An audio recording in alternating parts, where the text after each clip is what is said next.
Hello everyone.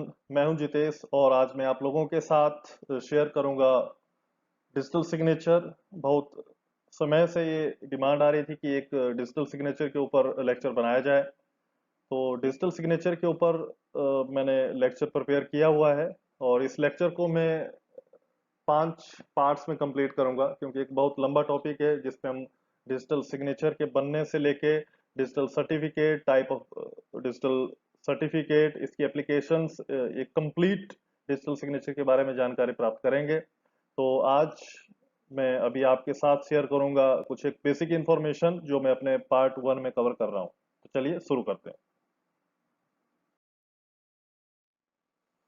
एक quotation है, why print sign and scan when you can digitally sign.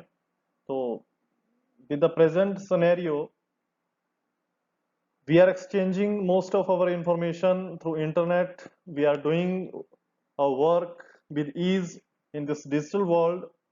तो अभी भी हमें अगर प्रिंट लेना पड़े, उसको मैनुअली साइन करना पड़े, देन स्कैन करके उसको सेंड करना पड़े, तो बोला if we can do this digitally then why we need to adopt this older technology.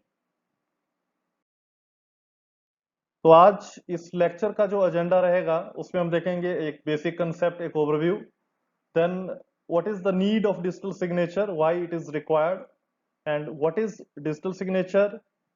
Then next we will see a sample of digital signature.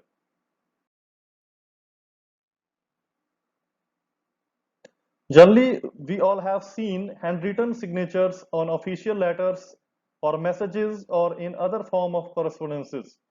तो डे टू डे लाइफ में हम सभी लोग देखते हैं कि आप कोई ऑफिशियल लेटर देखते होंगे, आप किसी other form of correspondence, letter हो गया, सिग्नल हो गया, मैसेजेस हो गए, कंपनीज के मैसेजेस हो गए, किसी गवर्नमेंट ऑफिस के, किसी प्राइवेट कंपनी के आप मैसेज देखते होंगे, they wear signature of some official on it.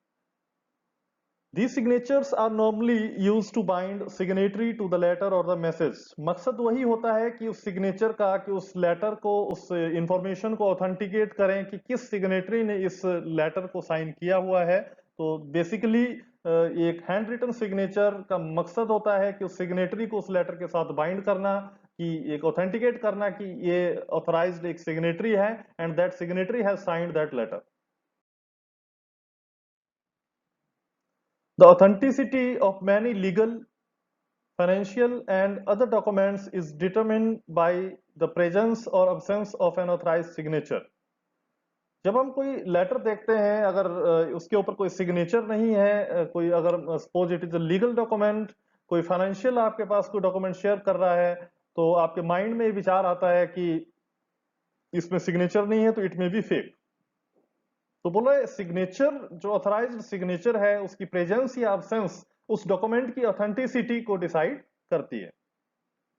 Similarly, a digital signature is a technique that binds a person or entity to the digital world or the digital data.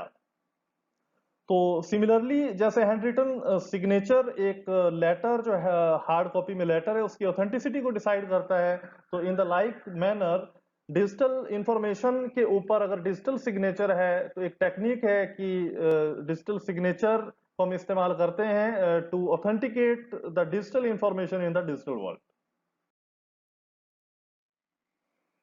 As per the provisions of Information Technology Act 2000 and its amendment, which was in 2008, and the digital signatures are now accepted at par with handwritten signatures and are more secure.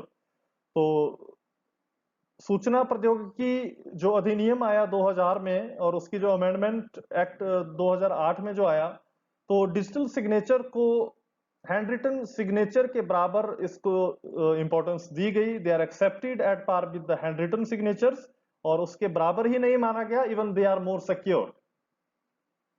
Digital signatures are one of the most important cryptographic tools and are widely used today. तो ये cryptography की series चल रही है और इसमें हमने basic चीजें देखी है कि व्हाट इज क्रिप्टोग्राफी, क्या क्या इसके टाइप्स है। तो क्रिप्टोग्राफी के एक इंपॉर्टेंट टूल है आपका डिजिटल सिग्नेचर, और इसको एट प्रेजेंट सिनेरियो, आज के समय में इसको वाइडली इस्तेमाल किया जा रहा है।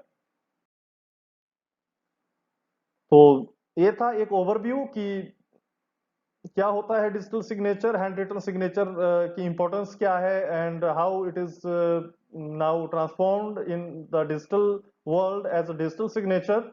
So now we will discuss why it is required, why digital signatures.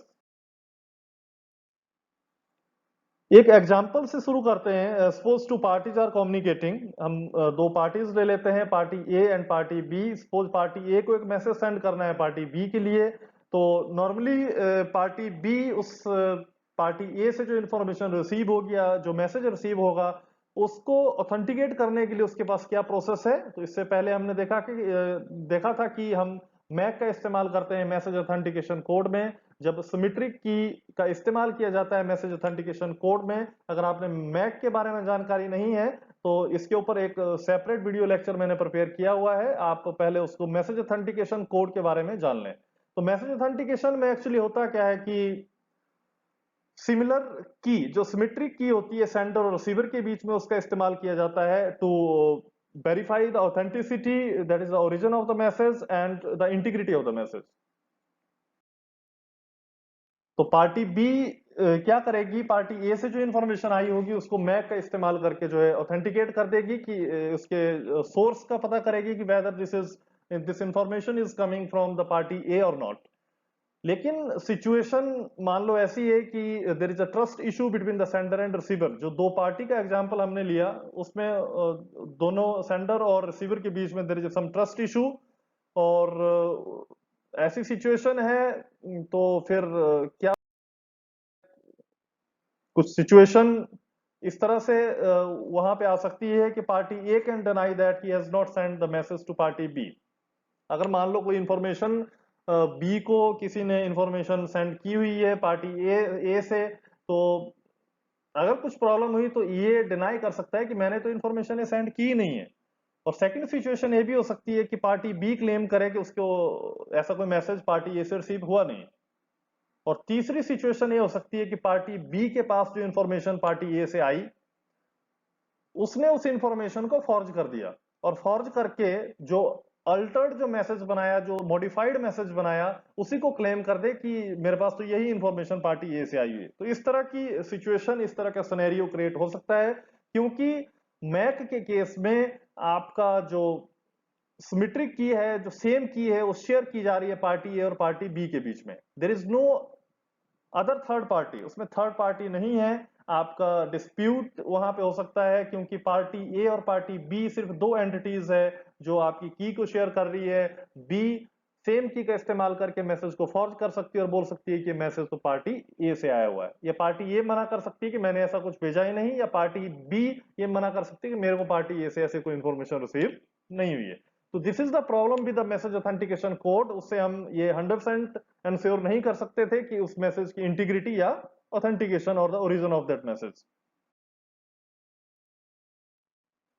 When there is no trust between sender and receiver, something more than authentication is required. तो ऐसी सिचुएशन में फिर मैक से काम नहीं चलेगा. something more than authentication is required and that demand is fulfilled by the use of digital signature. ऐसी situation में जो most suitable solution है that is provided with the use of the digital signature. Digital signatures are used to detect unauthorized modification to the data. That is to detect the integrity of the signed data and to authenticate the identity of the signatory. तो digital signature का इस्तेमाल हम करते हैं जो भी unauthorised modification की जाती है साइन होने के बाद. आपके पास से डाटा साइन हो गया, after that if there is done some modification or changes in data in that data or that message, then those can be detected with the use of the digital signature, and with this we can authenticate the identity of the signator, actually who had signed that message with the digital signature. In addition, the recipient of signed data can use a digital signature as evidence in demonstrating to a third party that the signature was in fact generated by the claimed signatory. Authenticity और integrity तो prove करेंगे ही, लेकिन उसके addition में आपको जो receiver है वो रिसीवर के पास जो पार्टी ए था जो सेंडर था उससे जो इंफॉर्मेशन आई, जो सिग्नेचर उसको या साइन डाटा जो उसको मिला, वो थर्ड पार्टी को भी डेमोन्स्ट्रेट कर सकता है कि this is sign data which I have received from the party A. तो यहाँ पे तीसरी एक ट्रस्टेड थर्ड पार्टी जो है यहाँ पे रहती है, जिसमें आप रिसीवर जो है तीसरी थर्ड पार्टी को ये साइन डाटा या साइन मैसेज को दिखा सकता है कि ये इंफॉर्मेशन मेरे को पार्टी ए से आई है। तो in this situation party A deny नहीं कर सकता कि मैंने साइन नहीं किया, या पार्टी बी जो रिसीवर था वो मना नहीं कर सकता कि मेरे को इंफॉर्मेशन रिसीव नहीं हुई, क्योंकि यहाँ पे आपको सिर्फ जो है सिमेट्रिक की का इस्तेमाल नहीं है, यहाँ पे असिमेट्रिक की क्रिप्टोग्राफी का इस्तेमाल है। तो that's why it is easy to prove the things. This is known as non repudiation. तो इस प्रोसेस को आप बोलेंगे नॉन रिपुडिएशन। अगर हम शॉर्ट में बात करें कि डिजिटल सिग्नेचर का इस्तेमाल क्यों किया जाता है, तो first is to authenticate, to provide the authenticity, integrity and non repudiation to the electronic documents, and second is to use the internet as the safe and the secure medium for e commerce and e governance. Now we will see what are digital signatures. A digital signature is a mathematical technique used to validate the authenticity and integrity of a digital document, message or software. तो digital signature के पीछे एक algorithm काम करती है, mathematical technique या tool आप बोल सकते हैं, which is used to validate the authenticity and integrity of the digital documents. जो भी हमारी डिजिटल इंफॉर्मेशन है, whether it is a document, message और सॉफ्टवेयर, तो इन सब डिजिटल डॉक्यूमेंट्स की ऑथेंटिसिटी और इंटीग्रिटी को वैलिडेट करने के लिए डिजिटल सिग्नेचर का इस्तेमाल किया जाता है। A digital signature is represented in a computer as a string of bits. तो जैसे सिग्नेचर का मतलब ये नहीं है कि जैसे हम हैंड रिटन सिग्नेचर से कोई पर्टिकुलर साइन कर देते थे, लेकिन डिजिटल सिग्नेचर का मतलब है it is represented in computer as a string of bits. तो यहाँ पे जो बाइनरी डिजिट्स हैं 0 and 1 या आपके हेक्साडेसिमल जो डिजिट्स हैं, उन डिजिट्स का इस्तेमाल किया जाता है डिजिटल सिग्नेचर्स को रिप्रेजेंट करने के लिए। For creating digital signatures, the signer is required to obtain a digital signature certificate, called in short as the DSC, from a certifying authority CA licensed by the controller of certifying authority CCA under the Information Technology Act 2000. तो digital signature को create करने के लिए सबसे पहले जो user है, आप सब्सक्राइबर बोले या जो साइन करने वाला जो यूजर है, जो साइनर है, उसको सबसे पहले सर्टिफाइंग अथॉरिटी से एक डिजिटल सिग्नेचर सर्टिफिकेट लेना होगा। और सर्टिफाइंग अथॉरिटी को लाइसेंस, उसको रेगुलेट करने की अथॉरिटी जो है, that is with the CCA under the government. तो जो कंट्रोलर ऑफ सर्टिफाइंग अथॉरिटी है उसके अंडर फंक्शन कर रहा है सीए, जिसको बोला गया सर्टिफाइंग अथॉरिटी। तो साइनर को सीए से एक डिजिटल सिग्नेचर सर्टिफिकेट जो है ऑब्टेन करना होगा। This is the provision mention in the IT act 2000।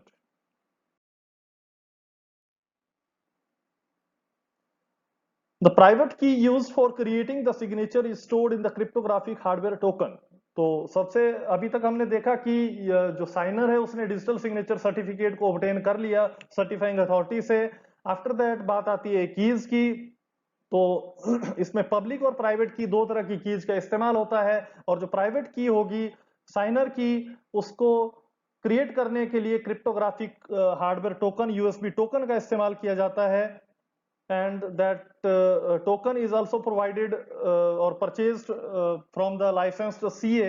As the public key of the signer is known, anybody can verify the message and the digital signature.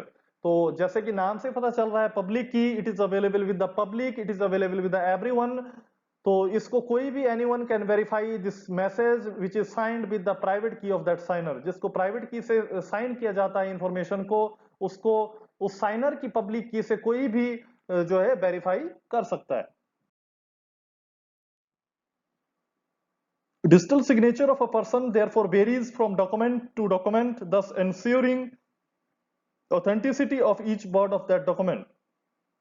जैसे हम sample signatures की बात करते हैं, हम स्पेसिमेन देते हैं बैंक को कि मेरा ये सिग्नेचर है, if it is changed then bank denied to do the transactions और टू प्रोसेस द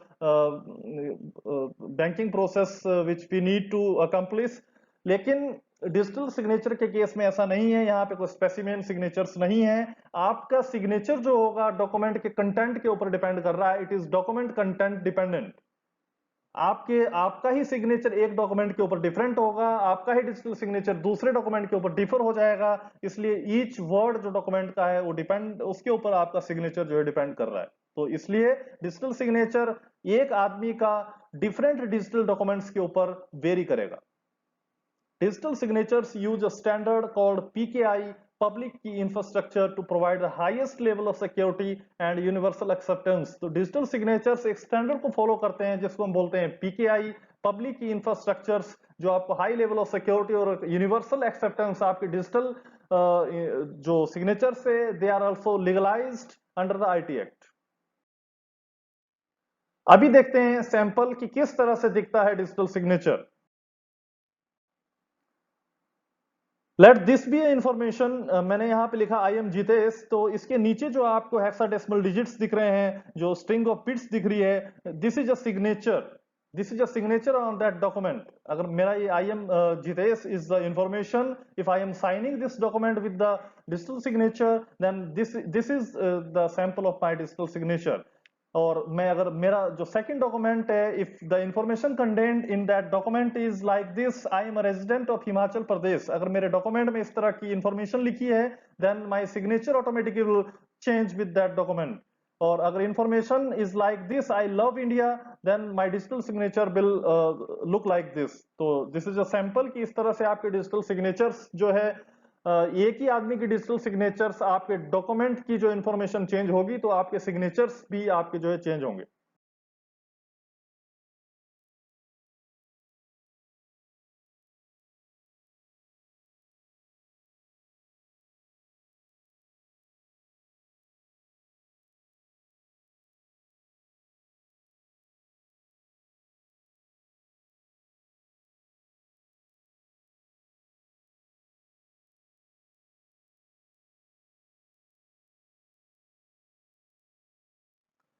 तो ये था फर्स्ट पार्ट जिसमें हमने कवर किया बेसिक कंसेप्ट की डिजिटल सिग्नेचर्स से पहले जो हैंड रिटन सिग्नेचर्स होते थे, उसके बाद हम डिजिटल सिग्नेचर पे कैसे ट्रांसफॉर्म हुए, आईटी एक्ट में क्या प्रोविजंस आए, after that why digital signatures are required, goal क्या था कि क्या हम अचीव करना चाह रहे हैं डिजिटल सिग्नेचर्स थे, और आफ्टर दैट हमने देखा एक सैंपल कि डिजिटल सिग्नेचर आपके डॉक्यूमेंट के कंटेंट के ऊपर डिपेंडेंट है, they are changing with the content of the documents. एक ही आदमी के सिग्नेचर डिफरेंट डिजिटल डॉक्यूमेंट्स के ऊपर डिफरेंट आपको नजर आएंगे। तो इसको फॉर्ज कर पाना, इसको कॉपी कर पाना जो है इम्पॉसिबल है, it is not easy to forge the digital signatures. तो बहुत सारी इंफॉर्मेशन हमने देखी कि इंटीग्रिटी, ऑथेंटिकेशन और नॉन रिपुडिएशन के लिए किस तरह से डिजिटल सिग्नेचर्स का इस्तेमाल होता है। So this is the basic part of the digital signature, and I will include more information in my second part, जिसमें हम देखेंगे कि डिजिटल सिग्नेचर्स को क्रिएट कैसे किया जाता है, डिजिटल सिग्नेचर की वर्किंग कैसे होती है, और एक पिक्टोरियल डायग्राम से डिजिटल सिग्नेचर को समझने की कोशिश करेंगे। And soon I will upload the second part of it. Thank you listeners for listening the lecture.